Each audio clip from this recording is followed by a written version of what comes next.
Hello everyone. Welcome back to my channel. Please subscribe my channel.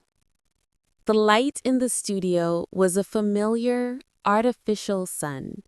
It was the same light that had fallen on 1,000 different news desks, 1,000 different crises, 1,000 different mornings. Michael leaned forward in his anchor chair, the crisp line of his suit a second skin he'd worn for decades. On the giant monitor, a promotional photo from his first year on the air flickered.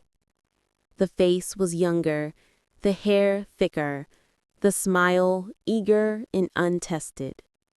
A collective gentle laugh rippled through the crew. "Look at you, Mike," a producer's voice crackled in his earpiece. "A baby." He smiled, the practiced, easy smile that was part of his professional toolkit. But inside, the disconnect was a quiet tremor. That young man in the photo was a stranger. He had been all ambition and nerve, believing the news was something you reported from the other side of a desk. He didn't yet know it was something that happened to you, that it could seep into your bones and change their composition. Later in the quiet of his office, he scrolled through the digital archive the network had sent. There he was, 25 years ago, standing before a green screen that promised a map of a war zone he couldn't truly comprehend. There he was, 10 years later, his face a little harder, his questions a little sharper, interviewing a grieving mother and feeling the first cold trickle of understanding that some stories leave permanent stains. He thought of the storms he'd narrated, the elections he'd called, the moments of national tragedy where his job was to be the steady, unflappable center.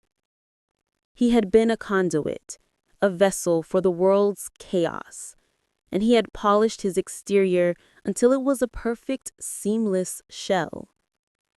But the man in the photos was a series of masks, each one fitted for a different era, a different headline. The true chasm, he realized, wasn't between his face then and now. It was between the persona and the person. The man on television knew all the answers.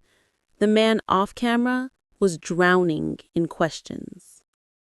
He remembered the long, silent drive home after his father's funeral, having delivered a flawless, heartfelt tribute on air just hours before.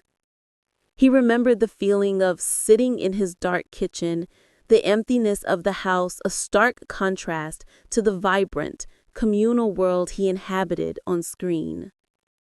He stood and walked to the window, looking down at the city moving 30 floors below. The traffic was a silent, glowing river. Each pair of headlights was a story, a life, a private struggle he would never narrate. For so long, he had measured his life in broadcast hours, in ratings points, and the weight of the stories he carried.